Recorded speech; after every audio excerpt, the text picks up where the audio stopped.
প্রিয় দর্শক, কিছু আগে কোয়ালিশন সরকারের প্রধানমন্ত্রী হিসাবে শপথ নিলেন নরেন্দ্র মোদী। ভারত এবং বাংলাদেশের সম্পর্ক ঐতিহাসিক। এই ঐতিহাসিক সম্পর্কের মাঝখানে যেহেতু কিছু একটা সামান্য একটা প্রশ্ন এসে অনেকেই বলছেন, যেহেতু এবার নিরঙ্কুশ সংখ্যা গরিষ্ঠতা নিয়ে মোদী সরকার গঠন করেননি, তিনি জোট সরকার গঠন করেছেন, সেক্ষেত্রে দুদেশের সম্পর্কটা কি হবে, কোনো বদল আসবে কিনা। আর যেহেতু আরেকটি বিষয় যে কিছুদিনের মধ্যেই মাননীয় প্রধানমন্ত্রীর চীন সফর রয়েছে, এই চীন সফরের আগে মোদী সরকারের শপথ অনুষ্ঠানে এই মুহূর্তে আমাদের মাননীয় প্রধানমন্ত্রী সেই অনুষ্ঠানে উপস্থিত রয়েছেন। তো সেই চীন সফরের আগে এই ভারত শপথের সফরকে আমরা কি শুধু একটা শুভেচ্ছা কিংবা একটা ওয়েলকাম জানানোর সফরই বলবো কিনা, নাকি এই সফর সংক্ষিপ্ত এই শুভেচ্ছা সফরের মধ্য দিয়েও মনে করতে পারি, কিংবা অনেকে কেউ মনে করছেন যে চীন সফরে কি হবে, এই সফরের মধ্য দিয়েও কোনো চীনের স্ট্র্যাটেজি প্ল্যানটা তৈরি কি নয়াদিল্লিতে এই শপথের অনুষ্ঠানের মধ্যে হচ্ছে কিনা, হবে কিনা, এটার কোনো দিক নির্দেশনা নেবে কিনা দুপক্ষ। এবং অন্যদিকে আরও অনেকে প্রশ্ন তুলছেন, যেহেতু কোয়ালিশন গভর্নমেন্ট, সেখানে ভারত তার নিজের সক্ষমতা তার নিজের দেশে কিছুটা দুর্বল হবে কিনা, কিংবা তার সক্ষমতা আগের মতো শক্তিশালী থাকবে কিনা। উপরন্তু সারা পৃথিবীর সঙ্গে কিংবা সারা পৃথিবীতে ভারতের যে রাজনৈতিক, ভৌগোলিক এবং একক একটা শক্তিধর অবস্থান, সেখানে এই কোয়ালিশন সরকারের কারণে সেই শক্তিতে কিছুটা হেরফের কিংবা ঘাটতি দেখা দিবে কিনা, নানান প্রশ্ন। তো সব উত্তরগুলো তো আমি নিজে দিতে পারবো না, কিন্তু আমাদের যিনি সম্মানিত দুজন আলোচক আছেন তারা নিশ্চয়ই দেবেন। আমি সোমা ইসলাম রয়েছি, বিষয় আজকে মোদী জোটের শপথ। সঙ্গে আছেন আজকে সম্মানিত অতিথি doctor A K Abdul Momen MP, সাবেক পররাষ্ট্রমন্ত্রী, বাংলাদেশ আওয়ামী লীগ। সঙ্গে আছেন এম হুমায়ুন কবির, সাবেক রাষ্ট্রদূত ও পররাষ্ট্র সচিব। দুজনকে স্বাগত জানাচ্ছি। শুরুটা আমি একটু এই পাশ থেকে করতে চাই, যে জায়গার স্বাগত আপনাকে, বহুদিন পর আপনি আমাদের সঙ্গে অনুষ্ঠানে আসলেন। জি, মাঝে মাঝে এসেছেন জুমে মন্ত্রী থাকা অবস্থায়, কিন্তু যে জায়গাটা জানতে চাই, বিভিন্ন সময় ভারত বাংলাদেশের সম্পর্ক নিয়ে আপনি নানান নাম দিয়েছেন, ব্যাখ্যা দিয়েছেন, আখ্যা দিয়েছেন, কিন্তু সম্পর্কের নাম এবং গভীরতা বোঝাতে মাঝে মাঝে সেটা নিয়ে আমার বিতর্কও হয়েছে। কিন্তু আবার একটা কোয়ালিশন সরকার, তৃতীয় দফার মতো ভারতের প্রধানমন্ত্রী হলেন নরেন্দ্র মোদী, সম্পর্কের জায়গাটা কি অটুট থাকছে নাকি কোনো নতুন নামকরণ দেবে? অবশ্যই অটুট থাকবে। আর আপনি যে বলেন বিভিন্ন সময় বিভিন্ন কথা বলেছি, কিছুটা আপনারা বানিয়েছেন, আর কোনটা সত্য। হ্যাঁ, যখন আমাদের বর্ডারে আমাদের লোক মারে, তখন আমি বলেছি, কারণ কেন্দ্রীয় সরকার আমাদের বারবার ওয়াদা করেছে যে আমরা লিথেল ওয়েপন ইউজ করব না, এবং অঙ্গীকার করেছে। তারপর যখন এটা হয়, দুর্ঘটনা ঘটে, তা আমি তো বলছি এটা আমাদের জন্য দুর্ভাগ্য আর ভারতের জন্য লজ্জার বিষয়। হ্যাঁ, যাই হোক, যে আপনি যে প্রশ্ন করেছেন, যেগুলো অনেকগুলো প্রশ্ন একসাথে তুলে ধরেছেন, আমার মনে হয় আমাদের উভয় দেশের যে সম্পর্ক, সেই সম্পর্ক উভয় দেশের কারণেই, আমাদের নিজেদের কারণেই উভয় দেশের সম্পর্ক খুব খুব ভালো থাকবে। বিশেষ করে মোদী সরকার সে নেইবারহুড পলিসি, সেটা তিনি চরিতার্থ করে যাবেন। আর বাংলাদেশ ভারতের একটি অকৃত্রিম বন্ধু, এবং আজকের না, অনেক দিনের পুরনো বন্ধু। আর বিশেষ করে আমাদের মাননীয় প্রধানমন্ত্রী শেখ হাসিনা এবং ভারতের প্রধানমন্ত্রী নরেন্দ্র মোদীর মধ্যে যে একটা ভালো কেমিস্ট্রি আছে, ইকুয়েশন আছে, এইটা বলবৎ থাকে। এই জায়গাটাতে একটু থামায়, আমরা তো শুরু থেকে জানতাম যে কংগ্রেসের সঙ্গে আওয়ামী লীগের একটা ঐতিহাসিক রিলেশনশিপ। হ্যাঁ, কিন্তু সেইখানে যখন নরেন্দ্র মোদী ক্ষমতায় আসলেন, তখন কিন্তু অনেকে ভাবতে শুরু করেছিল নরেন্দ্র মোদীর সঙ্গে আওয়ামী লীগের রিলেশনশিপটা কি হবে। সেগুলো আপনারা মিডিয়ার লোকেরা বলেছেন, কিন্তু আমরা তখনও বলেছি যে ভারতে যে সরকারই আসবে তাদের সাথে বাংলাদেশের সুসম্পর্ক বজায় থাকবে। মাননীয় প্রধানমন্ত্রী শেখ হাসিনার সাথে কংগ্রেসেরও খুব ভালো সম্পর্ক। কংগ্রেস যে দুর্দিনের মধ্যে ছিল, তখনও মাননীয় প্রধানমন্ত্রী যখনই ভারতে গেছেন, মোদী সরকারের সাথে সাক্ষাৎ করেছেন, কংগ্রেসের লোকের সাথেও সাক্ষাৎ, কোনো দিনই বাদ দেন নাই। কংগ্রেস এবং আপনার বিজেপি সবাই বাংলাদেশ সম্পর্কে তাদের সবার একটা উচ্ছ্বাস আছে, ভালো সম্পর্ক আছে। যেই ভারতের সরকার গঠন করুক, আমাদের সাথে তাদের সুসম্পর্ক টিকে থাকবে। আর তাদের আভ্যন্তরীণ বিষয় নিয়ে কিছু এই টানাপোড়ান হতে পারে, যে আভ্যন্তরীণ, কিন্তু বৈশ্বিক ক্ষেত্রে আমার মনে হয় না যে বড় রকমের কোনো পরিবর্তন হবে। কিন্তু যেহেতু কোয়ালিশন সরকার এবং আমাদেরও বেশ কিছু অমীমাংসিত ইস্যু আছে, যেমন আপনি একটু আগে বলছিলেন যে আমাদের বর্ডার কিলিং আছে, সেটা তো এখন দেখা যায় পতাকা বৈঠকের মধ্যেই একটা অমীমাংসিত হয়ে রয়ে যায়। তারপরে তিস্তার ইস্যু আছে, তো সেটা যখন মোদী একক সরকার ছিল তখনই তো একটা সমাধানে আসা যায়নি। এখন কোয়ালিশন সরকার, এখানে কি কোনো ধরনের অবস্থার পরিবর্তন হবে? তিস্তা যিনি বললেন, মোদী সরকার কিন্তু তিস্তার নদীর পানি ভাগাভাগি সেইটা তারা আপনার এগ্রিড টু উইচ, তারা এটা সমর্থন দিয়েছে। কিন্তু পরবর্তীতে তাদের কোনো একটি স্টেট এটা রাজি হয়নি। হ্যাঁ, পশ্চিমবঙ্গ রাজি হয়নি এবং they have reasonable reasons to do it, কারণ আমরা হোমওয়ার্ক ঠিক মতো করিনি। মমতা ব্যানার্জি যেটা বলেছেন যে আমার কতটুকু পানি প্রয়োজন সেটা আগে আমরা হিসাব নিকাশ করব, তারপরে বাকিটুকু আমরা ভাগবাটুরা করব। সেই হিসাব নিকাশ তো আর হয় না। মমতা ব্যানার্জি তো এই দফা আগের চেয়ে বেশি শক্তিশালী। সুতরাং ভারত সরকারের সাথে আমাদের কোনো ঝামেলা নাই। ভারত সরকার এটা পানি সেন্ট্রালের সাথে সমস্যা নেই, ভারত সরকার কেন্দ্রীয় সরকার এটা দিতে রাজি, কিন্তু এইখানে কি পরিমাণ দিবে সেইগুলো নিয়ে দর কষাকষি আমরা এখনো সফল কাম হইনি এবং সেইটা ইস্যু থাকবে। সেই দর কষাকষি কার সাথে? আর এই যে বাকি জি পশ্চিম বাংলার সাথে দর কষাকষি আমরা পশ্চিমবঙ্গের সাথে দর কষাকষি আমরা কেন্দ্রীয় সরকারের সাথে, পশ্চিমবঙ্গ সরকার আর কেন্দ্রীয় সরকার তারা দর কষাকষি করবে। They have to come to a decision, তারপরে তারা আমাদের সাথে। ইন প্রিন্সিপাল মোদী সরকার তিস্তার পানি বন্টনে এক পায়ে দাঁড়িয়ে তারা এগ্রিড করে ফেলেছে। সুতরাং ওইটাতে আমাদের এবং এই অবস্থাই থাকবে। হ্যাঁ, যদি তিস্তার ক্ষেত্রে আরও কোনো রকম আসে, নতুন প্রপোজাল আসে, তখন হয়তো ভারত সরকারকে একটু এই ইস্যুটা ত্বরান্বিত করার জন্য একটু চাপ দিতে পারে। কিন্তু আদারওয়াইজ ভারত সরকার তো এই ব্যাপারে একেবারে ক্লিয়ার। আর আগামীতে যেতে আমাদের আছে গঙ্গার পানি, সেইটার ইস্যুটা আসতেছে, এটা বড় ইস্যু। 26 সালে আমাকে রিনিউ করতে হবে। সেই সময়ে আমরা কিভাবে, আমার মনে হয় যে বৈশ্বিক ক্ষেত্রে ভারত এবং বাংলাদেশের সেই সুসম্পর্ক এইটা বোঝায়। তাদের ভিতরে কিছু অন্তর্দ্বন্দ্ব বা টানাপোড়েন থাকতে পারে, বাট এইটা আমাদের বাংলাদেশের সাথে ভারতের সম্পর্কের কোনো অসুবিধা হেরফের করবে না। আমি একটু জনাব হুমায়ুন কবির আপনার কাছে যাই। যেটা বলছিলাম যে কোয়ালিশন সরকার এবার তো আর একক হলো না, সেইখানে ভারতের মোদী সরকার কি দুর্বল হলো? ধন্যবাদ আপনাকে। আসলে যেটা বলছেন কোয়ালিশন সরকার, কিন্তু এনডিএ গত 10 বছর ধরেই কোয়ালিশন সরকার চলছে। যেহেতু বিজেপির সংখ্যাগরিষ্ঠতা ছিল পার্লামেন্টে, সেই কারণে আমরা ওই কোয়ালিশন বা এনডিএর কথাটা কম শুনেছি।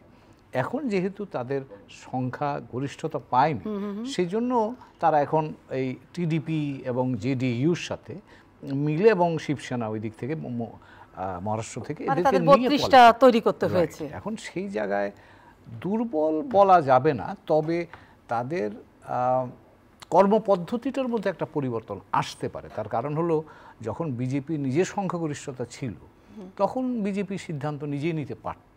এখন কিন্তু তাকে সিদ্ধান্ত নিতে হলে অন্তত 3 জন যারা সক্রিয় মানে অংশীদার, আপনার অন্ধ্রের টিডিপি, বিহারের জেডিইউ এবং মহারাষ্ট্রের শিবসেনা, এই 3 শরিকের সাথে কথা বলতে হবে। এবং সেই জায়গায় আমি দুর্বলতা বলবো না, কিন্তু সেই জায়গায় ওদের আলাপ আলোচনার পদ্ধতি এবং শাসন পদ্ধতির মধ্যে খানিকটা আমার ধারণা নতুন উপাদান যোগ হবে, যেটা নরেন্দ্র মোদীর চরিত্রের সাথে খুব একটা সাযুজ্যপূর্ণ মনে হয় না। কারণ তিনি কিন্তু এককভাবে কাজ করতে আগ্রহী, দ্রুত কাজ করতে আগ্রহী এবং বড় প্রজেক্ট নিয়ে আগ্রহী। সেটা কখনো সেটা ভারতের অভ্যন্তরে কেউ পছন্দ করে কি করে না, বাইরেও প্রতিবেশীদের অনেক সময় সুবিধা অসুবিধা হয়। কিন্তু এখন যেহেতু জোট মানে এনডিএ সক্রিয়ভাবে এনডিএর উপর খানিকটা নির্ভরতা বেড়েছে, এখন তাদের কনসালটেশন মেকানিজমটা মানে অন্যের মতামত নিতে হবে। কিন্তু যারা মতামত দিবেন তারা কতখানি গুরুত্ব রাখবেন কিংবা তাদের মতামতকে কতখানি গুরুত্ব দেওয়া হবে?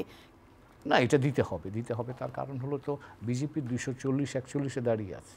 তার অর্থ হচ্ছে এখন 290 যেটা হিসাবটা করছে, এই 3 শরিকের কাছ থেকে কিন্তু বাকি সিটগুলো বা পার্লামেন্টে ভাগ করে তাকে নিয়ে আসতে হয়েছে। এখন কাজেই এখন যদি আপনি তাদের সাথে সহমত না পোষণ করেন, কোনো কারণে যদি তারা বলে না আপনার মানে ছেড়ে যায়, যদি থাকবো না, তাহলে তো আপনি মাইনরিটি হয়ে যাবেন, আপনার সরকার টিকবে না। তো কাজেই বিজেপি তার নিজের অস্তিত্বের প্রয়োজনে, সরকার টেকাবার প্রয়োজনেই তাদের সাথে কাজ করতে হবে। আর যারা এসছে তারাও তাদের প্রয়োজনেই বিজেপির সাথে থাকতে চাইবে, কারণ এর বাইরে ইন্ডিয়া জোট যেটা আছে সেটা কিন্তু ইতিমধ্যেই 20 দলের জোট। এখন সেখানে 3 দল গেলেও কিন্তু যথেষ্ট পরিমাণে তাদের হাতে কতটা থাকবে সেটাও একটা প্রশ্ন আছে। কিন্তু দুপক্ষই কিন্তু সবাইকে একটা চাপে রাখবে। নিশ্চয়ই, সেটা হচ্ছে মোদির সাথে যারা জোট করলে নীতিশ নাইডু এবং মোদি, এই তো একটা চাপের মুখেই তো থাকবে। এটা আমি বলবো চাপ বলতে পারেন বা আপনি দায়বদ্ধতা বলতে পারেন। গণতান্ত্রিক প্রক্রিয়ায় কিন্তু সকলের সাথে, এমনকি বিরোধী দলের সাথে আলাপ আলোচনা করে চলাটাই কিন্তু গণতান্ত্রিক প্রক্রিয়ার একটা অন্যতম আমি বলবো যে বৈশিষ্ট্য। এটা তো এতদিন সেটা ছিল না, এখন আবার সেটা আসবে। জি, এই জোট সরকারের সেই জায়গাটাতে আপনি বললেন, কিন্তু যে জায়গাটা এটা তাদের রিলেশনশিপের জায়গা বললেন, কিন্তু যেটা মোমেন সাহেব বললেন সেই জায়গাটা যে আমাদের সাথে রিলেশনশিপের কোনো হেরফের হবে না, সম্পর্কের গভীরতা আগের মতোই অটুট থাকছে। আমি আমাদের প্রাক্তন মাননীয় পররাষ্ট্রমন্ত্রী মহোদয় যেটা বলেছেন তার সাথে একটু যোগ করি। ভারতে পররাষ্ট্রনীতির ক্ষেত্রে বিভিন্ন রাজনৈতিক দলগুলোর মধ্যে মোটামুটি ঐক্যমত্য থাকে, এবং বাংলাদেশের ক্ষেত্রে সেই ঐক্যমতটা যে আছে এটা আমরা দেখতে পাচ্ছি। 2010 সালে যখন শুরু হয় এই জানুয়ারি মাসে আমাদের মাননীয় প্রধানমন্ত্রী ভারত সফর করেন, তার মধ্য দিয়ে কিন্তু এই প্রক্রিয়াটা শুরু হয় আমাদের সাথে, সম্পর্কের গতিটা যদি বলেন, বিস্তৃতি গতি দুটোই। সেটা কংগ্রেসের আমল ছিল। ডক্টর মনমোহন সিং সেপ্টেম্বর 2011 সালে ঢাকায় এসে এটা গতি সঞ্চার করেছিলেন। তো সেই সরকার তো 14 সালে পর নাই। তো 15 সালে সেই সরকারের আমলে চালু হওয়া কাজ, যেমন ধরেন যে স্থল সীমান্ত চুক্তি, সেটা ওই সরকার আমলেই শুরু হয়েছিল কাজ। শেষ করেছেন মোদী সাহেব 2015 সালে ঢাকায় এসে চুক্তি সম্পাদন করার মধ্য দিয়ে। আমরা কংগ্রেসের আমলেই আমরা আমাদের সমুদ্র সীমা সমাধানটা আমরা করতে পেরেছি। কাজেই ভারত বাংলাদেশ সম্পর্ক যদি আপনি দেখেন, অথবা আঞ্চলিকভাবেও যদি আমরা দেখি, ভারতে কিন্তু পররাষ্ট্রনীতির ক্ষেত্রে মোটা দাগে সব রাজনৈতিক দলগুলোর মধ্যে একটা সহমত আছে। যে জায়গাটা বলছিলাম যে তিস্তার ইস্যুটা, তিস্তাতে আপনি ব্যাখ্যাটা দিলেন, এও কিন্তু আমি যদি বলি বর্ডার কিলিং, সেটা সমাধান? বর্ডার কিলিং এর তো আমরা কেন্দ্রীয়ভাবে এটা সমাধান হয়ে গেছে, কারণ ভারত সরকার অঙ্গীকার করেছে যে একজনও, গত মাসে তো একটা ক্রসফায়ার হয়েছে, আজকে একটা হয়েছে, তো সেইটাই যে আমি বলি এটা ভারত সরকারের জন্য লজ্জা, আমাদের জন্য দুঃখের। কারণ ভারত সরকার এত বড় সরকার, তার যে লোকগুলো বর্ডারের যে লোকগুলো রেখেছে তারা পসিবলি নট ওয়েল ট্রেন, যে সরকারের আদেশ মানছে না। কারণ সরকার আমাদের বলেছেন যে তারা কোনো লিথল ওয়েপন ব্যবহার করবেন না, তারপরে লিথল ওয়েপন ব্যবহার হচ্ছে। সেটা ভারত সরকারের ইমপ্লিমেন্ট বাস্তবায়নটা দুর্বল, এবং তারা দুর্বলের কারণে তারা বিভিন্ন অজুহাতও দেন, যে বলেন যে আমরা বর্ডারে না, 38 কিলোমিটার ভিতরে মেরেছি, এরা চুরি করতে গেছিল 38 কিলোমিটার, দেন দরবার ঠিক মতো হয়নি, মেরেছে, এই ধরনের অনেক অজুহাত দেন। কিন্তু এই ব্যাপারে তাদের একটা শক্ত অবস্থান নিতে হবে, কারণ border killing is not acceptable. আমাদের দেখেন উভয় দেশের এত ভালো সম্পর্ক, বড় বড় সমস্যা আমরা আলোচনার মধ্যে একটা বুলেট খরচ করতে হয়নি। আমার বর্ডার ডিমার্কেশন বলেন, আমার ম্যারিটাইম বাউন্ডারি বলেন, আমরা পানির ভাগাভাগি বলেন, সবই আমরা আলোচনার মধ্যে সমাধান করতে পারলাম। বর্ডার কিলিংটা কেন জানি এই ছোট্ট একটা জিনিস বড় হয়, মানে এটা আমাদের মাঝে মধ্যে তিক্ত অবস্থার সৃষ্টি করে। আমার ধারণা যে এইটা এই যে মোদী সরকার আসতেছেন, they will take more interest in it, এবং এইটা আগামীতে কমবে। কিন্তু সবচেয়ে বড় কথা, উনি আবারও ফিরলেন প্রধানমন্ত্রী হয়ে, কিন্তু আপনি মনে করছেন যে এই ফেরাতেও এই বর্ডার কিলিংটার একটা সুরাহা হয়ে যাবে। কিন্তু সবচেয়ে দুঃখজনক, আজকে তিনি শপথ নিলেন, এই শপথের দিনই কুমিল্লাতে বর্ডার কিলিং এ আমাদের একজন বাংলাদেশি বললাম যে ইনফরমেশনটা ডিসিমিনেট হয় না, কিংবা যারা এটা ইমপ্লিমেন্ট করেন তাদের ওয়েল ট্রেন না। এটা বরং ভারতবর্ষের জন্য একটা লজ্জার বিষয়। তারা এত বড় সরকার, তাদের প্রত্যেকটা সোলজার কেন ওয়েল ট্রেন না, এইটা তাদের জন্য আলোচনার বিষয়। আর otherwise government in principle agreed, উভয় সরকার, আমার বাংলাদেশ সরকার এবং ভারত সরকার, যে আমরা বর্ডারে একটি লোকও যাতে গুলিতে মারা না যায় সেই ব্যবস্থা আমরা নীতিগতভাবে আমরা এগ্রি করেছি। সুতরাং it will go way, it is a temporal issue, এবং আমিও আশা করব যে আমাদের লোকগুলো যেন আরও সংযম প্রকাশ করে, কারণ অনেক ক্ষেত্রে তারা যে অভিযোগটা দেন, এই যে বললাম 38 কিলোমিটার ভিতরে, এটা তারা বলেন এটা বর্ডার কিলিং না, এইটা টাকা পয়সার হিসাব নিকাশে কিলিং হয়েছে, তারপরে তারা এটা বর্ডার কিলিং বলা। তো এইগুলো একটু বিবেচনায় নিতে হবে। তবে সুখের বিষয় হচ্ছে যে মোদী সরকার আসলে এই অঞ্চলে আমাদের শান্তি ও স্থিতিশীলতা বজায় থাকবে, যেটা আমাদের জন্য মঙ্গল, ভারতের জন্য আমাদের জন্য মঙ্গল। আমাদের এই টিকসই উন্নয়ন, এই উন্নয়ন যে হয়েছে তাকে টিকসই করার জন্য আমার শান্তি ও স্থিতিশীলতা দরকার, এবং ভারতের সরকার আবার ফিরে আসার ফলে এইটা আমরা মোটামুটিভাবে নিশ্চয়তা। আপনি বলছেন যে মোদী সরকার আসলে এই অঞ্চলের শান্তি শৃঙ্খলা মানে বজায় থাকবে। এবং মোদী সরকার আমাদের ভোটের আগে বলেছিল আওয়ামী লীগ সরকার আবার থাকলে আমাদের স্থিতিশীলতা থাকবে, অর্থাৎ এই অঞ্চলের সন্ত্রাসবাদ, জঙ্গিবাদ সবকিছুই মানে সামাল দেওয়া থাকবে, নিয়ন্ত্রণে থাকবে। অবশ্যই সেই জায়গাটা আমি জানতে চাচ্ছি, সবকিছু ঠিক আছে কিন্তু এই জায়গাটাকে আমাদের রাজনীতিকরণের জায়গাতে কিন্তু বিরোধী পক্ষরা ঠিকভাবে দেখেন না। এবং আজকে যে শপথের দিন আরেকটা বর্ডার কিলিং হলো, সেটাও কি খুব দেখেন বেশি? আপনার এই যে আপনার দেখেন 2001 থেকে 2006 যে আমাদের দেশে সন্ত্রাস, আমাদের দেশে যখন তখন হত্যা, ইভেন যখন আপনার পাঁচবার কারাপশনে 1 নম্বর হওয়ার পরে আর এই সন্ত্রাস তৎপর হওয়ার পরে তৎকালীন বিরোধী দলীয় নেত্রী শেখ হাসিনা 2004 সালে যে আয়োজনটা করলেন, র্যালি করলেন, সেইখানে বোমাবাজি, গ্রেনেড হামলা, এই যে হত্যার রাজনীতি শুরু হলো, এইগুলো বন্ধ হয়ে গেছে। আর মোদী সরকার আবার আসার পরে ওইগুলো আর মাথা ছাড়া দিবে না। সুতরাং ভারত যদি বলে থাকে এই অঞ্চলে শান্তি ও স্থিতিশীলতার জন্যে শেখ হাসিনার সরকার ইনি অসাম্প্রদায়িক মন মানসিকতার লোক এবং তার সময়ে সন্ত্রাসটা দূর হয়েছে, তার সাথে উগ্রবাদটা দূর হয়েছে। উগ্রবাদ এখনো মাঝে মধ্যে উকিঝুঁকি দেয়, কিন্তু বেসিক্যালি 2017 বলে আমাদের দেশে আর কোনো বোমাবাজি হয় নাই, সন্ত্রাসী হয় নাই। সম্ভব হয়েছে শেখ হাসিনার সরকার। ভারত যদি বলে থাকে সেইটা সত্যিকার কথা বলেছে, তো আপনি ডিবেট করতে পারেন না। ডিবেট করছি না, কিন্তু আমাকে এই প্রশ্নের উত্তরটা একটু দেন না, যে দুটো দেশের আঞ্চলিক একটা সৌহার্দ্য শান্তি বজায় রাখার জন্য দুটো দেশের সরকার বলছে আমাদের সরকারের কাছে আমাদের কমফোর্ট জোনটা আছে, কিন্তু সেই জায়গাটাতে কেন বিরোধী পক্ষ সব সময় বলে যে ভারত সরকারই আওয়ামী লীগকে ক্ষমতায় বারবার বসিয়ে দেয়? এটা ওদের তো শুনেন, ভারত সরকার ভারতের নাগরিক একটা ভোট দেয় নাই, they are not allowed to vote in Bangladesh. তারা যে বক্তব্য দেয় একেবারে ডাহা মিথ্যা। জনগণ ভোট দেয় না, জনগণ ভোট দিয়ে এটা বাংলাদেশের জনগণই ভোট দিয়েছে। শুনেন, বিএনপি এরকম বলে কারণ তাদের ওই অভ্যাস। তারা তো আজিজ মার্কা ইলেকশন কমিশনার বাড়িয়েছিল যেখানে 1,20,00,000 ভুয়া ভোট করেছে, এই জন্য তাদের এটা বলা খুব সহজ। কিন্তু আপনি যদি ওই লাইনে না যান, বাংলাদেশের জনগণ ভোট দিয়েছে, বাংলাদেশের জনগণ সেটা তো দিয়েছে, কিন্তু সুজাতা সিং কেন এসছে এই প্রশ্ন বারবার কেন আপনাদের সম্মুখীন হতে হয়? এইটা অপোজিশন বলার জন্য বলে, তারা মনে করে যে বর্তমান সরকারকে ভারত সরকার সৌহার্দ্য মন্ডল তাদের সঙ্গে সম্পর্ক তিক্ততা ছিল। তারা মনে করে যে আমরা সৌহার্দ্যপূর্ণ সম্পর্ক করে এতগুলো অর্জন করে ফেলছি, আমাদের জন্য অর্জন হচ্ছে, ভারতের জন্য অর্জন, এটা তাদের ভালো লাগে না। ভারত আমাদের মানে তারা দেশের উন্নয়ন চায় না। ভারতের সাথে সুসম্পর্ক হওয়ার ফলে আমার বর্ডার ডিমার্কেশন হয়েছে, মেরিটাইম, ওগুলো তারা পছন্দ করে না।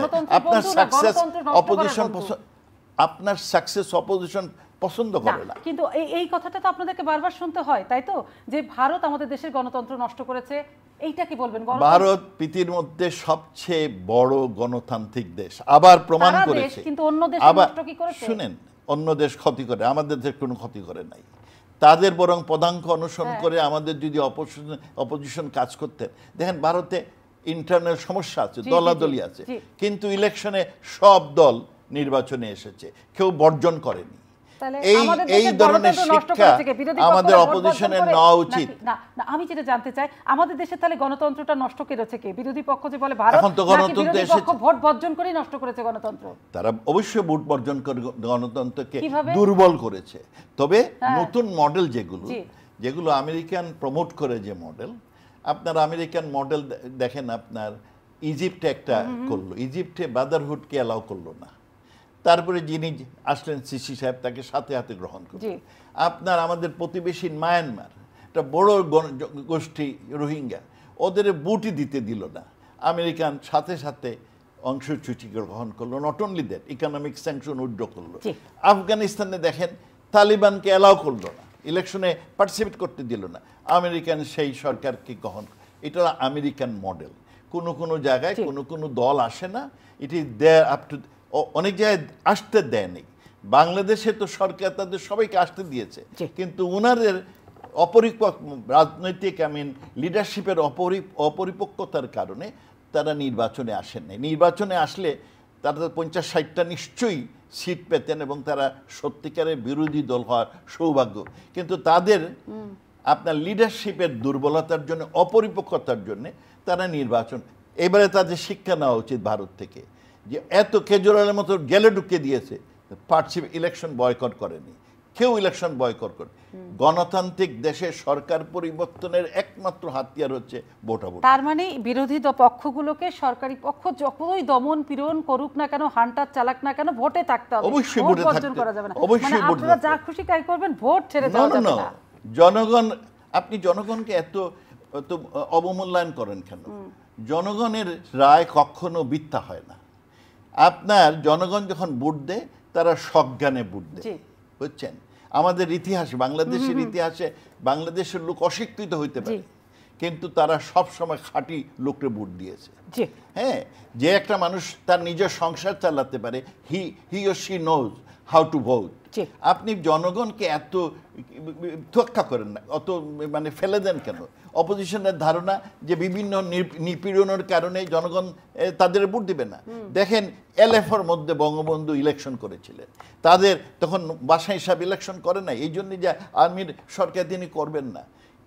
যারা গণতন্ত্রে বিশ্বাস করে, জনগণে বিশ্বাস, আমরা জনগণে বিশ্বাস করি, সেই জন্যে আমরা ইলেকশনে যাই। ইলেকশনে হার জিত আছে, আওয়ামী লীগ হারছে কিন্তু হার জিত আছে। ইলেকশন অবশ্যই হার জিত আছে, জনগণের ইলেকশন পার্টিগুলোকে জনগণের উপরে বিশ্বাস রাখতে হবে, কিন্তু ভোটের পরিবেশটা তো দিতে হবে। না, পরিবেশ তো আছে আমাদের দেশে, আমাদের দেশে ইন্ডিপেন্ডেন্ট, অন্য কোথাও আইনের মাধ্যমে একটা ইন্ডিপেন্ডেন্ট ইলেকশন কমিশন হয়েছে, যেটা ভারতেও আছে।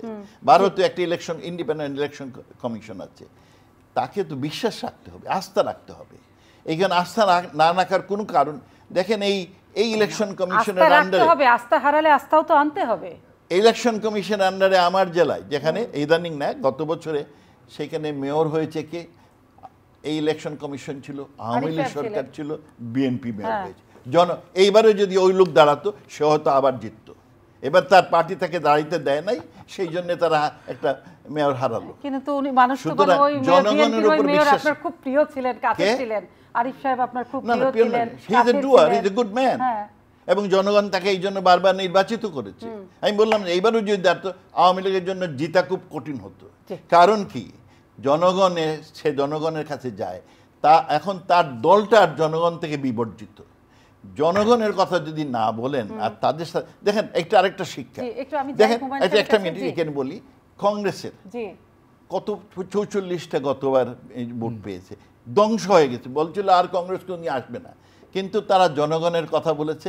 মোদি সাহেব বহু রকমের কি দেখিয়ে, চমক দেখিয়েছেন, ধর্ম দেখিয়েছেন, অমুক টমুক, কিন্তু তারা কর্মের কথা বলেছে, কর্মসংস্থানের, জনগণের কথা বলেছে। দেখেন কোথায় 44 আর এখন 102টা চলে আসছে, 102টা চলে আসছে। This is a lesson also for the opposition, যে নিরাশার কোনো স্থান নাই, রাজনীতির নিরাশা নাই। রাজনীতিতে মানুষের কাছে পৌঁছতে হবে। মানুষকে যদি আপনার আস্থাতে নেওয়া যায়, কনভিন্স করা যায়, you have a good future.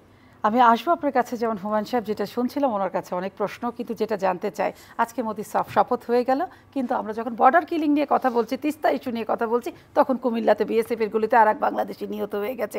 এবং মোমিন সাহেব বলছিলেন যে বিজেপি মোদি সরকার আসা মানে এই অঞ্চলের স্থিতিশীলতা থাকে, শান্তি থাকে, এবং মোদিও বলে সরকার, ভারতও বলে আওয়ামী লীগ থাকলে তাদের কমফোর্ট জোনটা থাকে।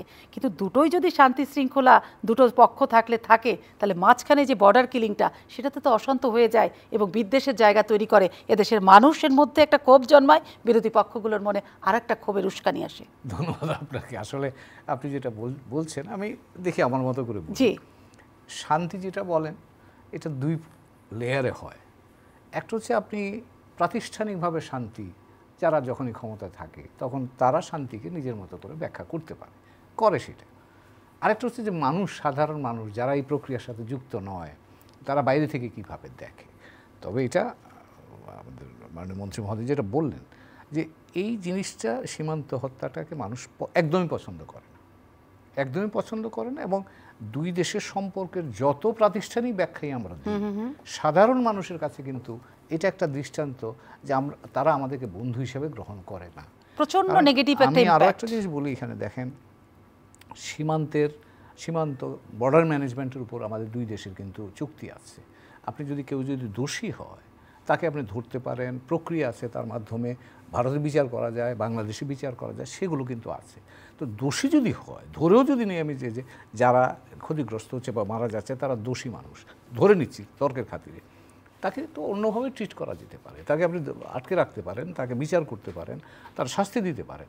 কিন্তু এই যে কিলিংটা যেটা হয় সেটা হচ্ছে যে আপনি এটাকে মানে জানি না এই ক্ষেত্রে এটা বলবো কি না, কিন্তু এটা বিধি বহির্ভূত হত্যাকাণ্ডের মতো মনে হয়। মানুষগুলোকে আপনি তাকে কোনো সুযোগ দিলেন না, এবং তারা যেটা যুক্তি দেখায় যে তারা আমাকে আক্রমণ করেছে। এখন কথা হলো যে কিভাবে আক্রমণ, তারা তো সকালে নিরস্ত্র থাকে, তাদের যুক্তি, আমি সেটাই বলছি। কিন্তু কথা আপনি যখন একটা লোককে মেরে ফেলেন তারপরে কিন্তু আর যুক্তি যাই আমরা দাঁড় করাই না কেন, সেই যুক্তিটার আর কোনো বস্তুনিষ্ঠতা থাকে না। তো এই জায়গাটাতে আমি মনে করি যে এখানে ভারত সরকারের অঙ্গীকার, দুই প্রধানমন্ত্রী, আগে ডক্টর মনমোহন সিং, এখন ভারতের প্রধান নরেন্দ্র মোদী, দুই প্রধানমন্ত্রী কিন্তু অঙ্গীকার করে গেছেন যে এটাকে শূন্যের কোঠা নামিয়ে আনবেন, এবং সেই অঙ্গীকারটার প্রতি তারা সম্মান করুন, এটা আমরা চাই। এবং সেই ক্ষেত্রে আমি বিশ্বাস করতে চাই যে পলিটিক্যাল কমিটমেন্ট যদি থাকে তাহলে এই ধরনের হত্যাকাণ্ড বন্ধ করা কিন্তু খুব কঠিন কাজ না।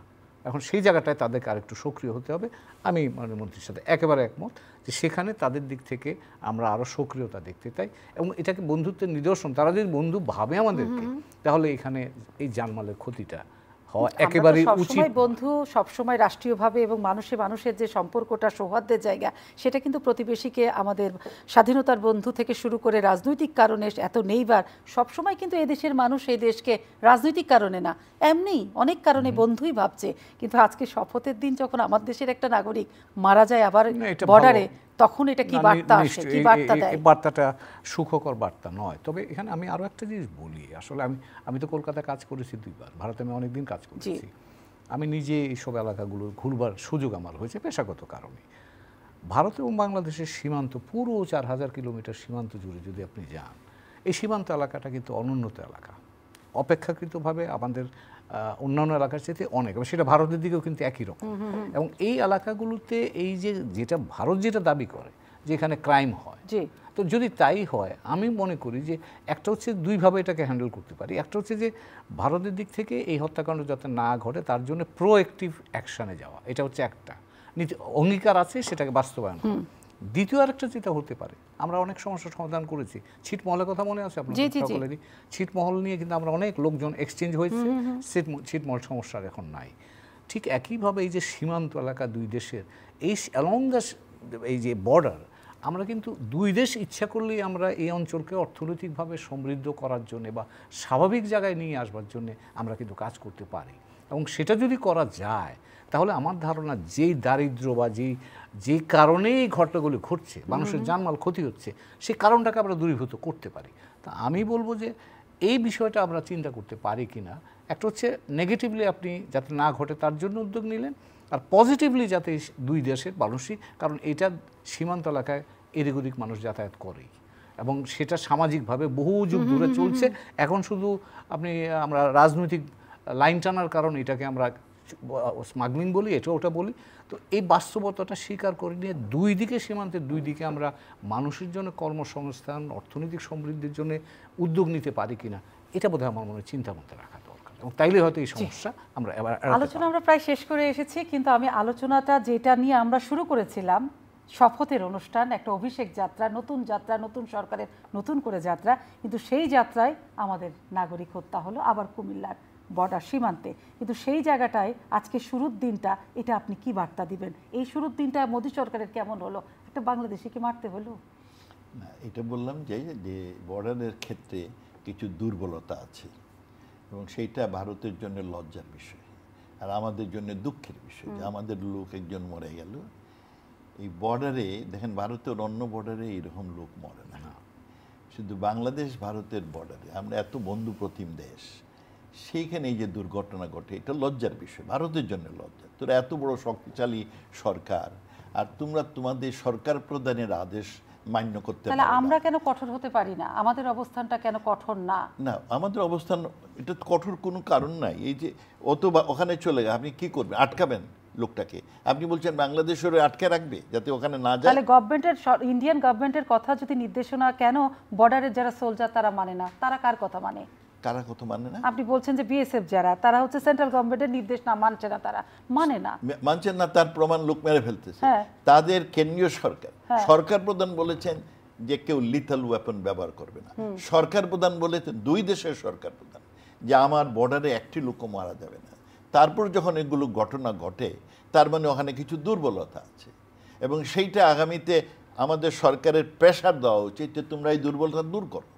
আমরা তো তাদের লোকরে মারি না। ওনার চাকরি জীবন অবসরে চলে গেছে, সেই শুরু থেকে উনি প্রেসার দিচ্ছেন। হ্যাঁ? আপনি মন্ত্রীর জায়গা ছিলেন, আপনি কবে থেকে প্রেসার আমরা দিচ্ছেন? এটা আপনিও শুনেন, কবে সমাধান আমি হবে? মন্ত্রী শাখায় ছিলাম, এবং তখন আমরা বারবার সিদ্ধান্ত নিয়েছি যে আমরা এই বর্ডার কিলিং দেখতে চাই না। তখন কমেছিল, ড্রাস্টিক্যালি রিডিউসড, কিন্তু দুর্ঘটনা এখনো হচ্ছে, এবং তারপরে এক্সকিউজ পাচ্ছি।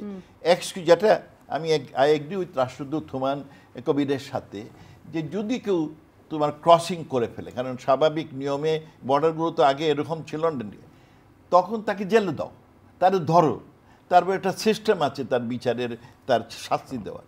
সেইটা না করে গুলি করে ফেলো, এইটা not acceptable. We can't accept it. কিন্তু আমরা তো বছরের পর বছর এগুলো অ্যাকসেপ্ট করে আসছি বাংলাদেশ। না, আমরা অ্যাকসেপ্ট করি নাই। আমরা অ্যাকসেপ্ট করতাম তখন, যেরকম চুপ করে থাকতাম। আমরা কোনদিন চুপ করে থাকিনি। একটা বর্ডার কিলিং হলে আমরা সাথে সাথে তাদের দৃষ্টি আকর্ষণ করেছি, এবং তারা তখন একটা এক্সকিউজ দিয়েছে, আর বলছে আগামী তো হবে না। কিন্তু আজকের দিনটাকে বেছে নেওয়ার মানে কি? আজকের দিনে একটা হত্যা, আমাদের বাংলাদেশে কি আরেকটা আবার বর্ডারে বিএসএফ এর হত্যা, তার মানে যেখানে তাদের সরকার শপথ নিচ্ছে। না, এটা আপনার, এটা তো you have to look at the the bigger picture and smaller picture. নতুন সরকার পরিবর্তন হয়, তখন বহু রকম ঘটনা ঘটে। সেই জন্য এই আজকের ঘটনা, মোদী সরকারকে, নতুন মোদী সরকারকে আপনি বিচার করতে পারেন না। মোদী সরকার নতুন আসছে, 10 বছর ছিলেন, তখন দিয়ে যদি বিচার করি তখনও তো হত্যা সেটা আপনি প্রশ্ন তুলতে পারেন, কিন্তু তাতে বলতে পারেন যে তাদের কেন্দ্রীয় সরকারের আদেশ কেন তাদের বর্ডার পুলিশ মানতেছে না, সেটা নিয়ে আপনি একটা রিট করেন। আপনার এটা রিট করেন না, রিট কে করবে? আপনি সাধারণ জনগণ না সরকার? সাধারণ জন, তার পরিবার করবে, যারা মারা গেছে তারা করবে। Let them do it. মানে তারা যারা মারা গেল, তাহলে আজকে যে কুমিল্লা সীমান্তে যে নাগরিক মারা গেল তার পরিবারই রিট করবে? তারা করুক। রাষ্ট্রের কোনো দায় নেই? রাষ্ট্র তো ভারত সরকারকে সাথে হাতে বলতে, যেখানে আপনারা সরকার তো সরকারের কথাই ভারত সরকার শুনছে না, পরিবার রিট করলে কেন শুনবে? না, করলে পরে এটা ইস্যুটা যে থাকবে, এবং তখন they would be more serious. Government to government যখনই মারা যায় তখনই ইস্যুটা রেইজ হয়। গভর্নমেন্ট তো চুপ করে থাকে নাই, এই সবসময় এটা নিয়ে প্রোটেস্ট করে, কিন্তু তবুও এইগুলো হচ্ছে। কারণ এইখানে ডিসিপ্লিনের অভাব বলে আমি মনে করি, র্যাঙ্ক অ্যান্ড ফাইলের ডিসিপ্লিনের অভাব বলে আমি মনে করি। সেই জন্য এই বলি এটা ভারত সরকারের লজ্জা। হ্যাঁ, ভারত সরকারের লজ্জা। আপনি যারা বলছেন যে আমরা বর্ডার একেবারে সিল করে দিব যাতে আমাদের কোনো লোক না, কথা বলছি না, কারণ হুমায়ুন সাহেব তো বললেন এটা সুদীর্ঘ কাল থেকে এখানে আসা যাওয়াটা হয়, কিন্তু এখন একটা কাঁটাতারের বেড়া এসেছে, কিন্তু সেই জায়গাটাতে হয়তো স্মাগলিংটা হয়। আমরা তো আর মেক্সিকো আর আমেরিকার মতো বিরাট ওয়াল তৈরি করতে পারবো না। We don't want to erect wall, we want to close কি এর নাম, পুল ডাউন দ্য ওয়ালস। আমরা যত কানেক্টিভিটি বাড়াতে চাই সেইটাই আমরা চাই। এই সারা জীবন এত যুগের যে সমস্যার সমাধান দুইটা রাষ্ট্র করতে পারলো না, আমাদের সীমান্ত হত্যা জিরোতে না, আমরা হতাশা হচ্ছি না। অনেক উন্নতি হয়েছে, আরো আগামীতে উন্নতি হবে। আমরা তো উন্নতির নমুনাটা দেখছি। আজকে শপথের দিন আরেকটা লোক মারা গেল, আরো অনেক লোক মারা যায়, তখন তো খুব কম মারা যায়। তো প্রতিদিনই মারা যাবে? না না, প্রতিদিন তো মারা যায় না। আপনি আন্দাজে কথা বললে, গত মাসে একটা মারা গিয়েছে। হ্যাঁ, গত মাসে তো মারা গিয়েছে। শুনেন, হিসাব করে দেখেন বছরে কয়টা হয়েছে আর আগে কয়টা হতো। একটাও কেন হবে? হ্যাঁ, সে একটাও হবে কেন সেটা আমি তার সাথে, কিন্তু improving, situation is improving, but এখনো পুরোপুরি। আপনি তো নিজেই বললেন অন্য সীমান্তে তো হত্যা হয় না, তাহলে কেন বাংলাদেশ সীমান্তে হচ্ছে? সেটা, হ্যাঁ, সেটা কেন হবে? আপনি বলেন কেন হয়? আপনি তো বললেন ভারত সরকার যেগুলো এক্সকিউজ দেয় সেটা আপনি জানেন, যে বলে ওরা গিয়ে ওখানে টাকা পয়সা লেনদেনে গন্ডগোল হয়, তখন ওই তার দলবল মেরে ফেলে, তারা সেই অভিযোগটা করে। সত্য মিথ্যা আমরা অত জানি না। উনিও তো পরামর্শ দিয়েছেন এই বর্ডার ক্লিনিং এর জন্য, তাহলে এই পরামর্শ কেন এতদিনে ইমপ্লিমেন্ট হয়নি কিংবা উঠেনি? যেটা হুমায়ুন সাহেব বললেন, হুমায়ুন সাহেব তো বর্ডার কিলিং বন্ধের জন্য বেশ কিছু পরামর্শ দিলেন, উনি সেগুলো কি কেন না? যতগুলো পরামর্শ আমরা দিয়েছি এবং কেন্দ্রীয় সরকার সেগুলো গ্রহণ করেছে, কিন্তু র্যাঙ্ক অ্যান্ড ফাইলের ইমপ্লিমেন্টেশনটা, বাস্তবায়নটা এখনো দুর্বল। কিন্তু আপনি বারবারই বলছেন এই বর্ডার সীমান্ত হত্যা ভারতের জন্য লজ্জাজনক, আমাদের জন্য দুঃখজনক, কিন্তু ভারতের কতদিন এই লজ্জা শেষ হবে আমরা তো জানি না। না, লজ্জা বন্ধ হবে হবে অবশ্যই। লজ্জা বন্ধ হলে আমাদেরও দুঃখের জায়গাটা কমে আসবে, আমাদের দুঃখের তখন ধারা বন্ধুত্বের কমে জায়গাটা আমরা বলতে পারবো তখন শতভাগ বন্ধুত্ব আরো শক্তিশালী আরই শক্তিশালী হবে। কিন্তু এই লজ্জা এবং দুঃখের মধ্য দিয়ে বন্ধুত্ব জোরদার হয় না। হয়। দেখেন এই যে একটা মৃত্যু হলো আমাদের বাংলাদেশে, একটা এমপির ইন্ডিয়াতে মারা গেল, একটা দুঃখের বিষয়, কিন্তু এতে আমাদের সম্পর্ক আরো শক্তিশালী হলো। উভয় দেশের সিকিউরিটি অ্যাপারেটাসগুলো এত ভালো কাজ করেছে যে অল্প দিনের মধ্যে এই সাসপেক্টগুলো ধরে ফেলেছে। This is a solidifying effect. ভালো সম্পর্ক ছিল বলেই আমরা এই কাজটা এত তাড়াতাড়ি করতে কিন্তু পারছি। আমরা তো সেই জায়গাতে এভাবেও বলতে পারি, এত ভালো যদি সম্পর্ক থাকতো, এত যদি নজরদারি থাকতো, ভোটের সময় তো স্পেশালি নজরদারি ছিল, ভোটের সময় অন্য জায়গায় অন্য আরেকটি বিদেশে একটা ইন্টারন্যাশনাল মার্ডার কি করে অন্য দেশে হলো? নজরদারিটা কোথায় ছিল? আইন শৃঙ্খলা পশ্চিমবঙ্গের কোথায় ছিল? এটা হতো, এটা এগুলো লেম এক্সকিউজ নিয়ে আপনি আসেন।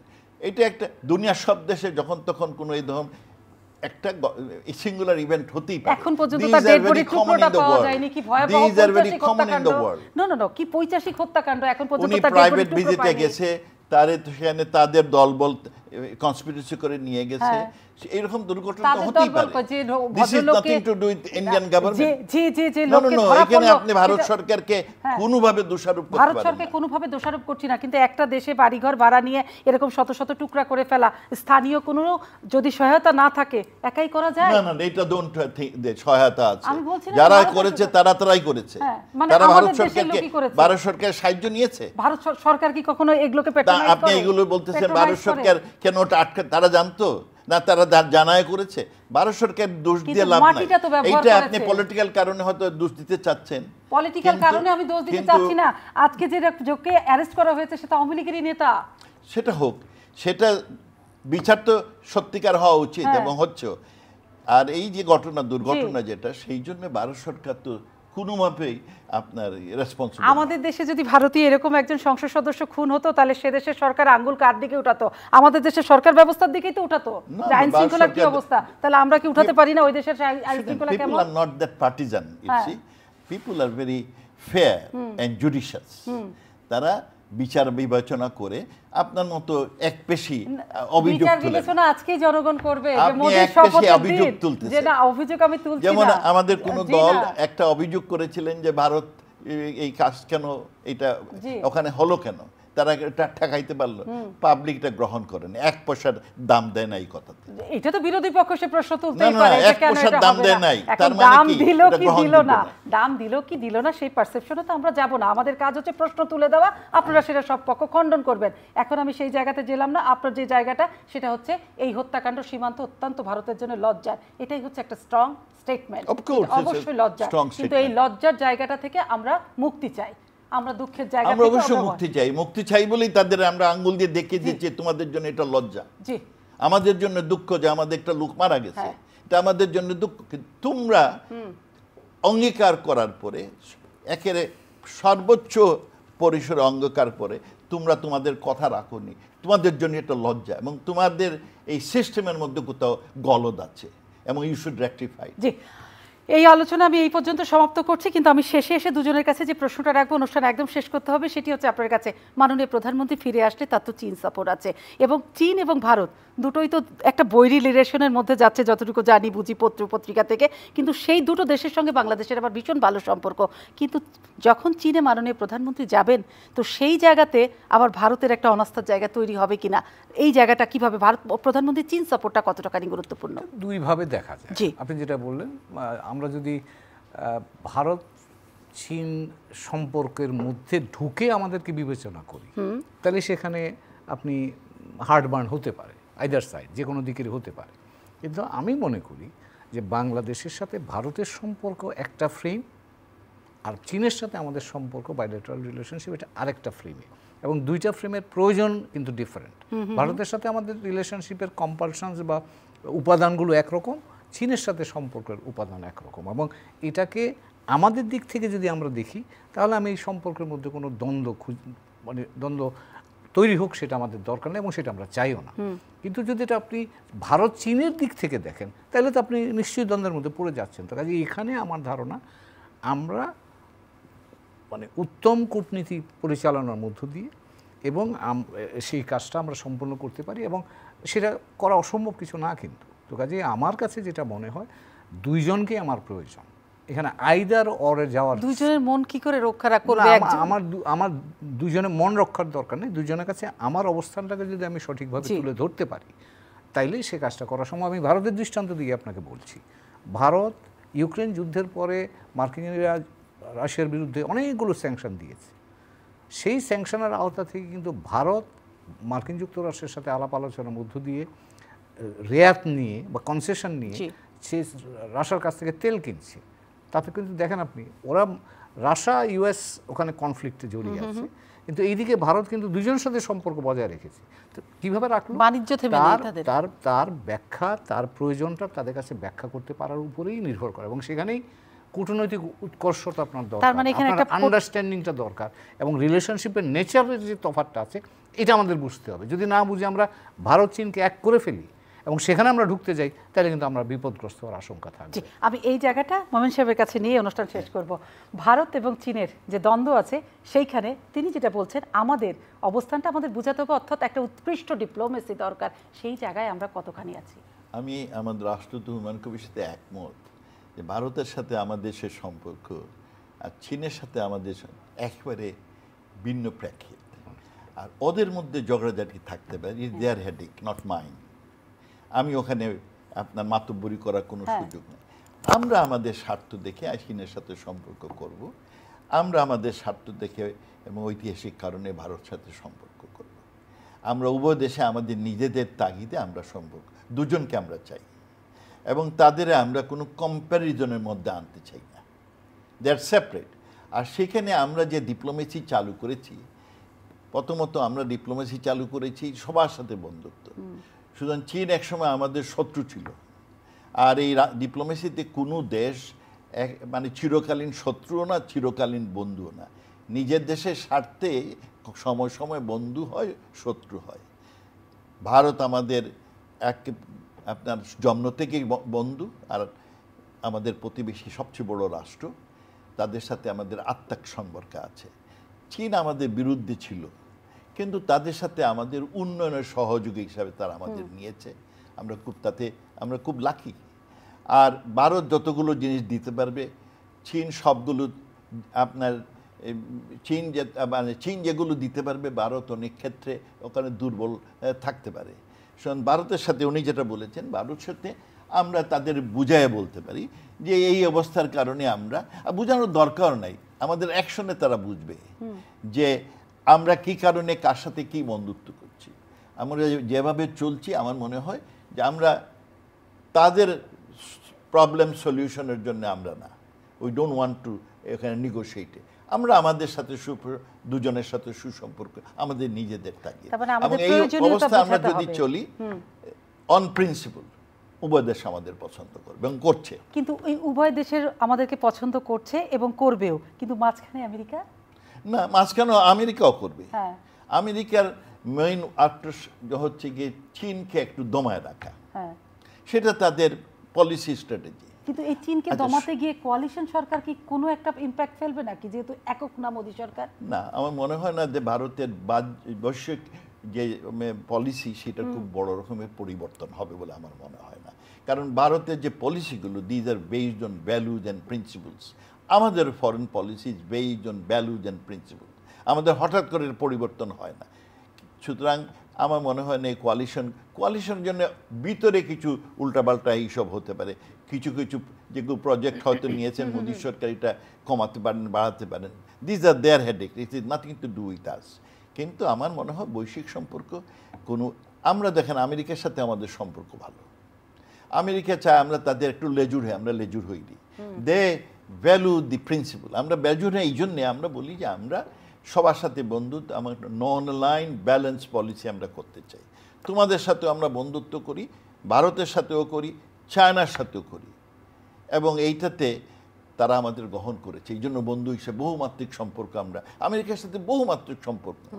তারা largest investor in Bangladesh, they are single country largest importer our products. তো আমাদের সম্পর্ক কোথায় খারাপ? না, এই যে সম্পর্ক তো বহুমাত্রিক, আপনারা কিন্তু কিছু শোনেন না, পলিটিক্যাল ইস্যু নিয়ে শোনেন না, সম্পর্কের না, কথা বলেন, ওনারাই তো এসে ওগুলো তো বলে যায়, আপনার ওনারাই তো বলার বলে। জন্য বলা, এই যে হিউম্যান রাইটস এগুলো তো বলার জন্য গণতন্ত্র বলা, নাই, মানবাধিকার নাই, এই যে ওগুলো ওনারা বলে। ওগুলো বলে আপনাকে যাতে একটু আপনারা এটা পছন্দ করেন। না, আমরা পছন্দ করি না, আপনারা আপনাদেরকে দমিয়ে রাখা মিডিয়া যায়। পছন্দ করেন আর আমাদের একটা চাপে রাখার জন্য, কিন্তু তারাও জানে যে এইগুলো একেবারে দেখেন অন্যান্য দেশে এই যে গাজাতে কি হচ্ছে, ফিলিস্তিনে কি হচ্ছে, আমেরিকা কি অন্ধ? নিশ্চয়ই না, কিন্তু কোনো কথা বলে না কেন? এই নিয়ে একটা কথা বলে নাই, সাপোর্ট দিয়েই যাচ্ছে, অস্ত্র দিয়েই আমাদের যাচ্ছে। বিষয়ে ওরা কথা বলেই সুতরাং যাচ্ছে সুযোগ পেলে। ওগুলো সব হচ্ছে নিজের দেশের স্বার্থের কারণে, কারণ তাদের এই যে বিরাট কংগ্লোমারেট ডিফেন্স চলবে না যদি যুদ্ধ না চলে। ওইখানে যুদ্ধ যদি হয় তাদের যেগুলো সবাই কিনবে, বিক্রি হবে, তাদের যুদ্ধ বন্ধ হলে আমেরিকার অর্থনীতি কষ্টে পড়বে। So they know their interest. অস্ত্র বিক্রি বন্ধ হয়ে যাবে। কোথায় যাবে সেগুলো? সুতরাং যুদ্ধ চালাতে হবে এবং অস্ত্র বিক্রি করতে, সব দেশ তার দেশের স্বার্থটা দেখে। তো আমি এই জায়গাতেই আজকের অনুষ্ঠানটা শেষ করছি, শুধু এটুকু বলতে চাই সব দেশই তো তার সবার আগে নিজের স্বার্থটা তবে এখানে আমি অ্যাড জি, করি, জি। আমি খুব হ্যাপি যে ভারতবর্ষে মোদী সরকার এসেছে, তার ফলে আমাদের এশিয়াতে আপনার কোনো প্রক্সি ওয়ার হওয়ার সম্ভাবনা কমেছে।